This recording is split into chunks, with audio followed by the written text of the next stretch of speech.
Hi everyone, welcome back to Creda, Create Every Day in April. Today is April 21st, 2018. Yes, we are definitely on a downhill slope to the end of the month, which is awesome. Today we're going to talk about dyes and sandwiches and which ones I like to use and which ones I don't really like to use that often, and how I make those dyes work in my favor when you don't have all of the top brands. I want to tell you that this is not a haul video. I'm just going to show you different types of dyes, so please don't think it's a haul video because it's not. I just want to make sure you can understand all the different types of dyes that I have and I use, and maybe you have some and you're like, oh, how did I get this? So the first one we're going to talk about is a Thinlit dye. And Thinlits are just what they say. They're very thin dyes. And this is a pillow box. And it has all that junk on there, which is not important. We're talking about this right here. Then the next one I have is another Thinlit, but from a different company. And it's a Create and Craft dye. And that is how that looks. And we have a Spellbinders. And this is a Thinlit as well. And then we have another one. It's called Cutting Templates, but it's by Momenta. And this is how it looks. And it tells you that it's compatible with these 3 cutting machines. And then we have another Sizzix brand. And this is a steel rule die. And specifically, I want to talk about the steel rule dies more so closer to once we get into the video. And then you also have these right here, Framelits or embosslets. So you just take this and run it through and emboss it. They also cut out, I did not, like I said, this is not a haul video, so we're not hauling anything. We're just showing different varieties of the materials that we could use to cut. So if you're like me, I usually put the cart before the horse when it comes to crafts. So I will go and find a whole bunch of cool dyes and not have a die cutting machine to use or everything. So what you need to cut your dyes is you need some sort of platform. And here you have this platform right here. This is a magnetic one, and it tells you really what you need to do. It's kind of like, okay, I don't understand how to follow instructions, but I can read pictures, and pictures are great. So that's a magnetic platform. A lot of people use this funny. I try to use it in accordance with the instructions because I want to make sure I'm following it, so when that doesn't work out, I can ask for appropriate help. And then this is an older platform. I got this secondhand with my pink die cutting machine that is no longer with us. And it has these tabs on there. And each tab tells you what you need to do. So it also tells you how to get those out, get the best detailing for you. Okay. Then it tells you about these. And I don't have all of these. You see how it says Sizzix textures? I don't have that. And I know that they're coming out with some newer ones right now, some newer die cutting things. But we're going to stick with what I have. I'm not going to go out and try to keep up with the crafter next door. Okay, in a previous video, I discussed embossing, and I told you about the embossing plates and also the shim. This little plastic shim you could probably use in your die cutting machine, but I wouldn't recommend it because it is going to get indented. I would recommend you get, for each of your crafting things, if it's not going to be a universal piece, you definitely need to get your own specific piece for each piece of equipment you're going to be using. That just happened. And then you need cutting plates. And so this cutting plate I grabbed at Michael's. It was a good deal, so I had to grab it. Michael's had a good sale and I could not resist it. And then these are the ones I showed you last week. Not last week. Yeah, I think it was last week. This is usually my bottom plate and this is usually my cut plate, but over time it will start to bow. And I have some that look like C's. So remember to rotate your plates. Don't do like me and keep them where they start to bow. But we're going to use these today because we're going to try to flatten these back out. Okay, so let's talk about why I like the steel rule die first. And we'll revisit this again in a few cuts. The reason why I like the steel rule die first is you don't have to worry about a sandwich.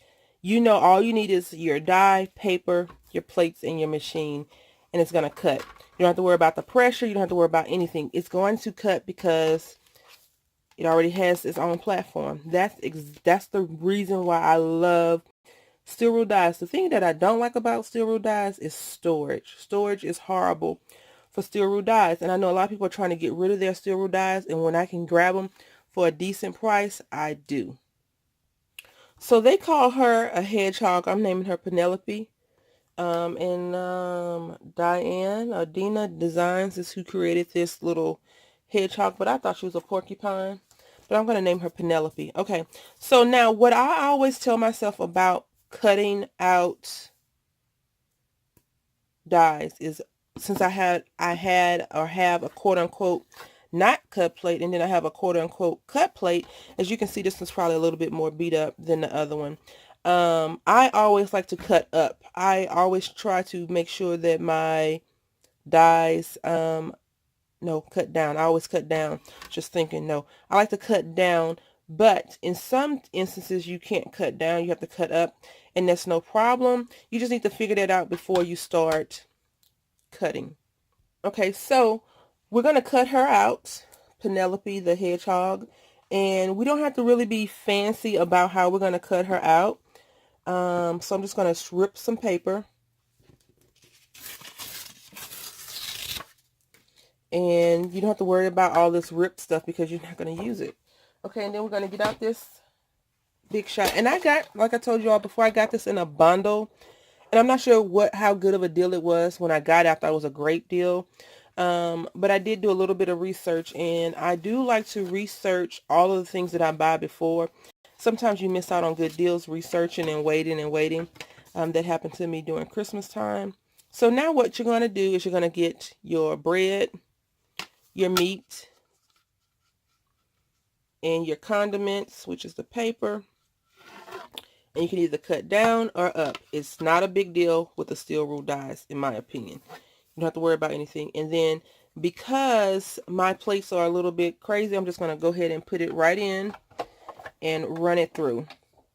And you want to meet a little bit of resistance, no big deal. And with the steel rule dies, when you have good or decent plates, that cracking is normal. You don't really have to worry about running it 2, 3, 4 times, but I always do, just because why not? Twice is nice, okay? And Penelope looks very good. I think she'll be very cute with some googly eyes. So these are the pieces that you have that are cut out. You have 1, 2, 3. And this has been embossed for us because they're telling us how we need to put this. Now, the thing that you have to remember is that when you cut your paper, this is the ugly side. Like, this is the side that is ugly. I'm on a Facebook group, and the lady's like, why is my paper all messed up? It's because it's imprinting. This is imprinting onto your paper. So you need to keep that in mind when you are cutting. This is supposed to be the good side. So you want, if you're going to do good paper, you need to remember that. You want to put your good paper how you want it to cut out. I hope that makes sense. Okay, so this is Penelope, and this is how they say she's going to look. Now, this is probably designed for more of a fabric. You can definitely use the steel rule dies for fabric, which is awesome. I have only cut out 1 or 2 pieces of fabric, and then I got scared and put it down. So this is why I like it. You don't have to worry about a platform because it comes with a platform. And these blades are sharp, and they will cut you if you're trying to do, like, you know, mess around with them. So just be careful when you're doing that. Okay, so the next thing we're going to talk about is another sandwich. Now, whenever I have my plates that are kind of warped, and I just took this off the bottom, so I'm going to put this one on the top. I'm going to just rotate them, try to remember that. This is going to be on the bottom. I'm going to put this up like that. Now, we're going to cut out a thinlit. When you cut out your thinlits, they really tell you, like, I think most of the companies are very good at what they tell you how to make your sandwiches. Most of the time, you know. The way you can tell that you have, how to tell what side is up is that you can just run your fingers over it, and the grooves on it tells you everything you need to know. Now, if we were just to run this through just like this, it would cut that hole out. We don't want the hole cut out. We want it to be a solid piece. So it tells you what you need to do, and it says instructions. You need to run this twice and look like you need some glue or heat sieve, and there you go. And then it tells you your sandwich. If you have a multi-purpose platform, which is the one with the tabs on it, you need to run it just like this. Close them. It usually says tab 1 or 2. You put your cutting plate, the die, paper, and then you put another cutting plate on top. If you have a magnetic plate, this is how it tells you to do it as well. And then I don't know what the solo platform is, so I can't really tell you what that is. And this Big Shot Plus platform is a bigger one than normal. The plus means you get extra. And then it gives you a lot of tips. Place wax between the thing, between material and die for improved ejection. And because a lot of people, when you're cutting, you'll see on this one, we're going to do the poinsettia. A lot of people complain about ejection or taking the paper out. And so what we're going to do, we're going to use our magnetic platform. We're going to put our cutting plate down. Then we're going to do our die. And it's supposed to stick to it, even though our platform is bowed, and that's okay. We're going to leave it just like it is. And you see how I have it facing up. I think I like it like that because I don't want to ever screw up and cut into my quote-unquote non-cut plate. I'm just going to tear this paper, and this paper is fairly thick, and I want to talk about what I do to help the paper, okay? And then so we're just going to put this on top. So I'll show you this time, this run through like this, and then I'll show you what I do when it doesn't cut out properly. I normally have I have a harder time with some of the more intricate pieces, no matter what the sandwich is, and it's usually with spellbinders. I have a Christmas tree that I got on a D-stash. I'm like, this lady sold me a piece of, but I think maybe it was because my sandwiching and such. So I did one pass. I'm going to roll it back. A lot of people have electronic cutting machines, which is awesome. And I'm not talking about, a Cricut. I'm talking about the Vagabond, the Big Shot that cuts out. I'm talking about the Gemini. And this is how this piece looks. And then this is how this piece will look. And so you see how it tells you already, hey, this may get stuck in here. You want to try some wax paper. If you have a little pokey tool, you can use your pokey tool. If you have a little brush, you can use your brush. I'm just going to take this piece and push it out just like that. And now, if I had a better sandwich, this would have embossed. And I'm going to show you that really quickly. And then I know I told you all that this was going to be a short video today. And somehow I have managed to make it a longer video. I do apologize for that. We will not go into cutting all the other pieces because I obviously have ran my mouth too much. So we're just going to cut this out. And again, these don't have to be any kind of fancy paper because you're cutting out the paper. You just need to make sure about your sides because, again, it cuts into the, you can see all this die cut junk, it cuts into that. So I usually just wipe mine off or clean it off when I'm doing a lot of cuts that I'm going to be swapping. And I've actually started collecting my own die cuts. Like I've cut out a few things and I've used it. Okay, so you see how I just placed that on the platform. What I do to get a tighter or a fatter sandwich is I just take another sheet of paper and put it right on top. So I put the platform, a sheet of paper, the plate, my die, and the paper. And because you are working on a magnetic platform, let's switch these out before I forget. Let's swap them out. The die should not move, but again, I have these bent up plates, so the magnetic connection is a little bit harder, but you see, for the most part, it's there. And so now we're going to put this in and we're going to run it. And I'm going to run it through just twice because that's what, we've discussed today. And I'm just going to run it through, get running. My big roommate asked me what I wanted for my birthday, and I told him, and he was like, no, we're not getting that. Are you serious? So he asked me what I want. I said, just give me, I normally don't ask for gift certificates. I normally don't ask for gift cards. I just say, buy me something. But I told him, because he's such a horrible gift giver. Let's talk about that in a few minutes. Now, you see the difference? And we did 2 passes only. So, again, having a shim or having a crease pad is wonderful. But if you can't afford a crease pad, because not everybody can and not everybody lives in America, they don't have coupons. I've been told we're not in the land of coupons before. Okay, you have paper because you're cutting paper. So if you have paper, you can do that. And this is the difference between a little bit of more pressure.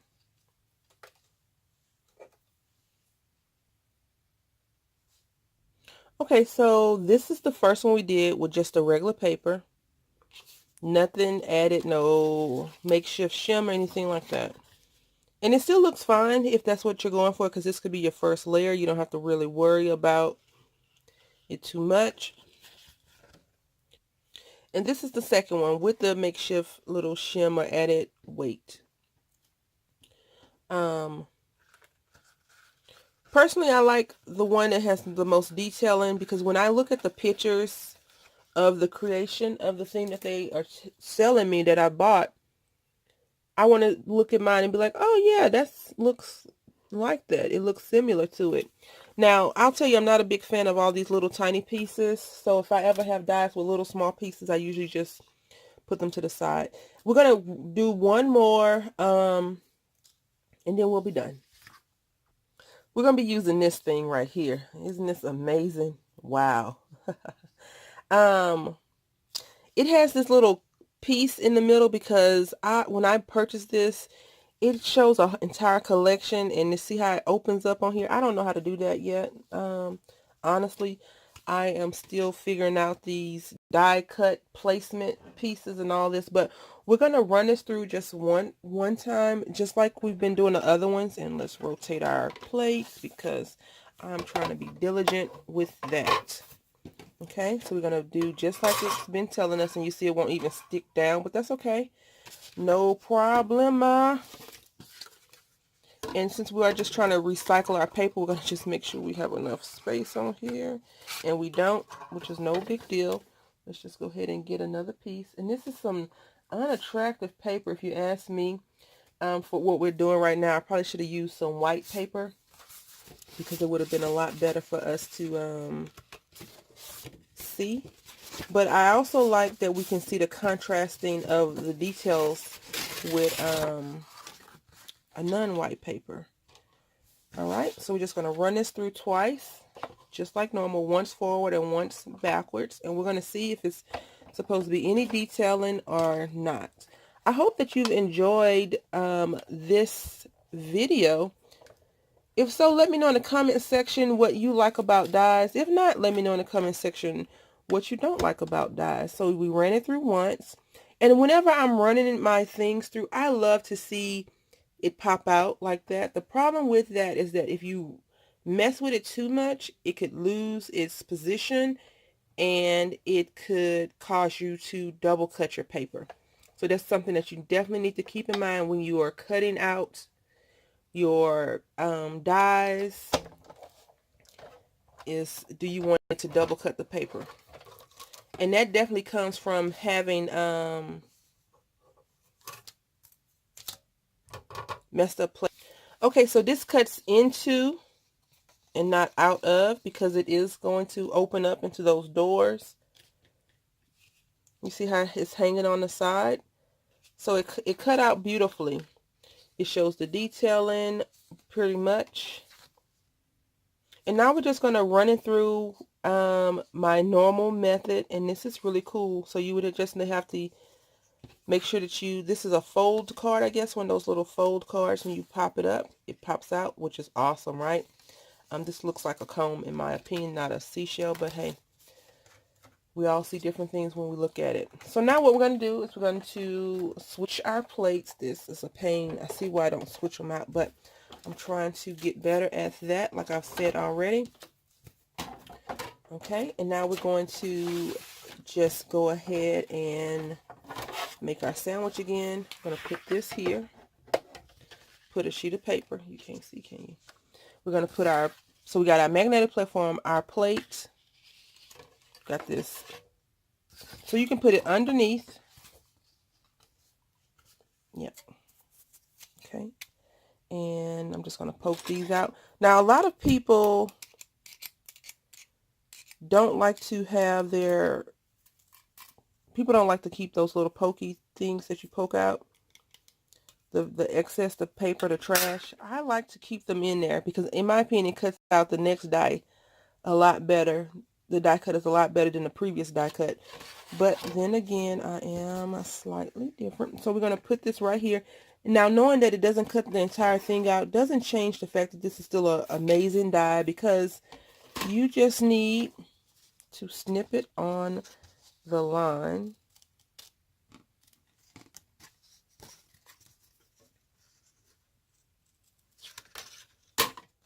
And now you have something that's amazing, right? All right. So now we're going to put this top piece on, making sure it's still in a good position. We're going to run this through twice, just like normal. I hope that you have enjoyed making sandwiches with me today. I went to make real sandwiches yesterday, and my bread had mold on it. I had forgot the bread in the car for like a day or two, maybe a day, and it's hot. Like, it was hot last week, and so I forgot the bread, and then I put it down and couldn't remember where I put the bread because I didn't put it in the kitchen. And I went to make sandwiches, and lo and behold, mold. All right, so if you can see the difference in between this one with the extra sheet and this one, if you notice, okay, if you notice that this was the first one we did, you see how it has some detailing right here, right there, and not all the lines cut out, even though it's a fold, it's supposed to fold. Look at this one. Besides me snipping it too close, you see you see more of the details. You see that one, you see this one, you see right here, and then you see all the lines and even where it's supposed to fold. Adding that extra piece definitely adds to the detailing, or getting a shim, or getting a crease pad definitely helps. Although this is nice, this is amazing. So thank you all for watching. I hope that you enjoyed this quote-unquote short video. I do apologize for that. Until tomorrow, happy crafting.